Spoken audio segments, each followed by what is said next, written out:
Hey everyone, thank you so much for watching today's video. In today's video, I'm going to show you one of my classic type of cut creases with lots of sparkle for the holidays. So I hope this will give you some inspiration for those who want to go extra glam this year.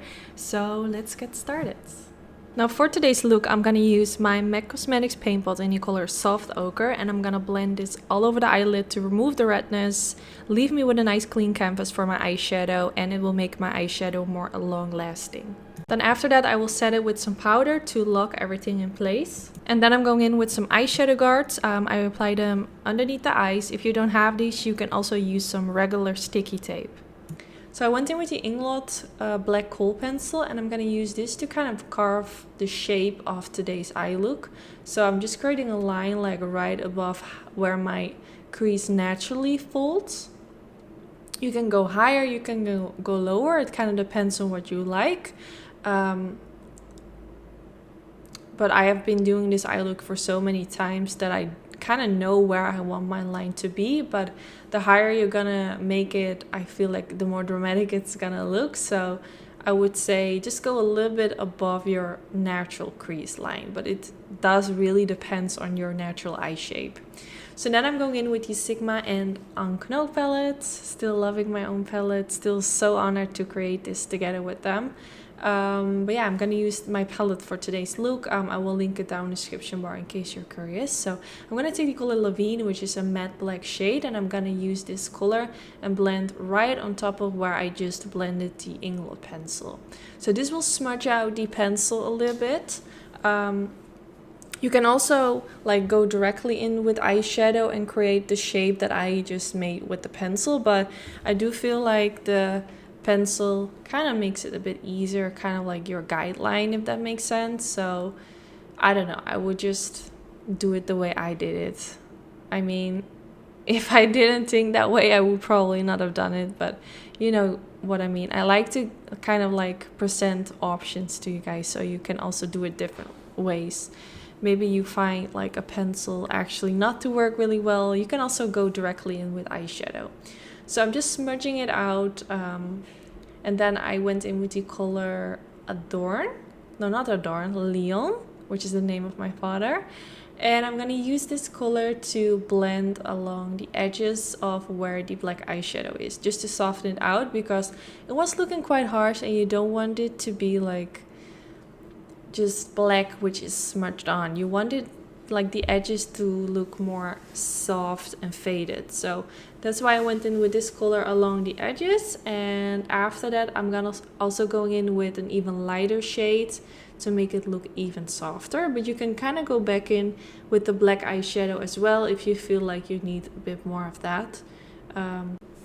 So after that I went in with the color Concrete, and I'm blending this along the edges as well, just to make it look even more softer.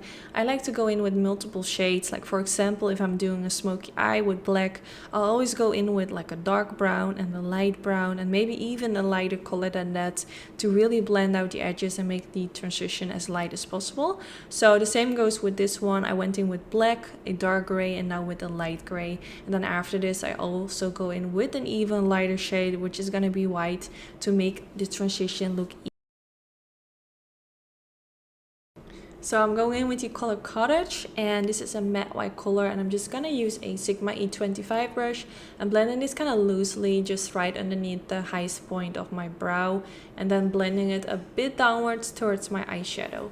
Then now it's time to carve the cut crease, and I'm going to go in with the MAC Pro Longwear Concealer again, same as I used for underneath the brow bone, and I'm going to use this right underneath where I created that crease line. Now I'm also going a little bit on top of the eyeshadow because I want to kind of like follow that line that I created all the way at the beginning. So because of all the blending, of course there has been eyeshadow like below that line that I started with. So if I go on top of that now with concealer, you won't see anything of that anymore. I know some people actually like to remove the eyeshadow first and then go in with concealer, but I don't know, I've never really done it that way, but it will probably avoid that your concealer is kind of gonna mix with the eyeshadow. Like I do have to say my concealer will turn into a super light gray because it will mix a little bit with the black eyeshadow. But I feel like with this concealer you don't have that to be a huge problem. And in between doing this, I like to wipe away my brush on a towel so the excess concealer gets removed and I can like add a little bit more of a new layer of concealer to really keep it as light as possible. But it does always mix a little bit, so it turns into a super light gray shade. So now I'm going to go in with the color Cottage and I'm going to blend this at the inner portion of the eyelid. I'm going to go for kind of like an ombre effect, so this will go from light to dark towards the outer part of the eyelid. Now next I'm going to go in with the color Concrete. I'm blending this next to the white shade, kind of in the middle part of the eyelid. And I'm actually just using the same colors as I used for my crease, except for the black eyeshadow. I'm only using like the grays and the white. Then I'm going in with the color Leon again and blending this all the way at the outer portion. Just kind of like the space which hasn't been covered with eyeshadow. So kind of like right next to the center towards the outer portion. So after this, it's actually time to remove the eyeshadow guard, and you can see it leaves me with a super crisp line.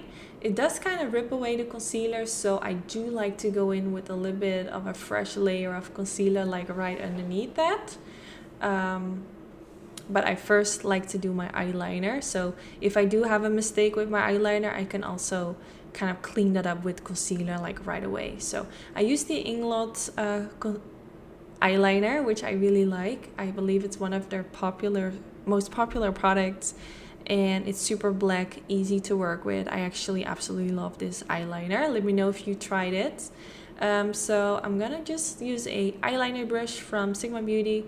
All the brushes I'm using are from Sigma. Actually, I do have a special discount code which you can use, which is a affiliate code. I have it linked down in the description bar. And today I'm going for a winged liner.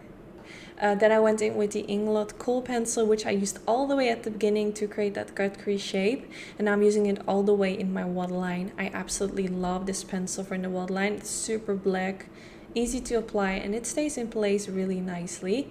So after that, I used the color Levine from my palette and applied that all the way underneath the lower lash line. Also slightly on top of the waterline to really lock the pencil in place and to make it as black as possible. I feel like using black eyeshadow on top of your pencil in the waterline, it kind of like mattifies it, but it also makes it more long lasting. Definitely try it out if you've never tried it before. Then I'm going to blend it out using the color Leon and using a Sigma E25 brush to do so. Then I decided to add a little bit more of the color Cottage, which is that matte white shade, and pop a lot of that in the inner corner. I love the effect that it gives. I love a bright, like matte shade in the inner corner. Then now it's time for mascara. I use the MAC Cosmetics Lash Curler for my lashes. And then now I'm gonna go in with the e.l.f. Cosmetics Lash and Roll Mascara, which is a really nice drugstore mascara. So applying this on the upper lashes and the lower lashes.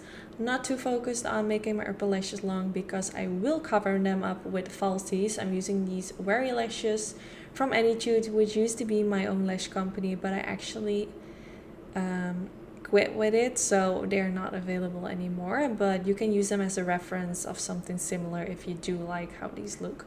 So applying them in the center of the lash line and then pressing the inner part and the outer part of the lash band against where I applied my eyeliner. So now next I'm going to apply a eyeshadow guard underneath my eyes. You can actually leave this eye look for what it is, but I wanted to show you guys a sparkly version as well. And I'm going to take this glitter adhesive from Anastasia Beverly Hills. Applying this with a blending brush, just kind of like tapping on the product underneath the eye. And then after doing this, I'm going to use some glitter and I'm just going to dip the exact same brush into the glitter and then tapping it on the skin. You can either do this like on the eyelid or underneath the eyes like I did, but the brush will still be kind of like a little bit tacky from the adhesive, so it will easily like grab the glitters onto the brush. But because the tackiness is also on the skin, it will then grab the glitter, if that makes sense. I do have a special video where I go more in depth on how to apply glitter in the best way. I can link it down for you guys if you're interested. But now I'm gonna go in with this color from my palette, which is a very subtle, like glittery shade.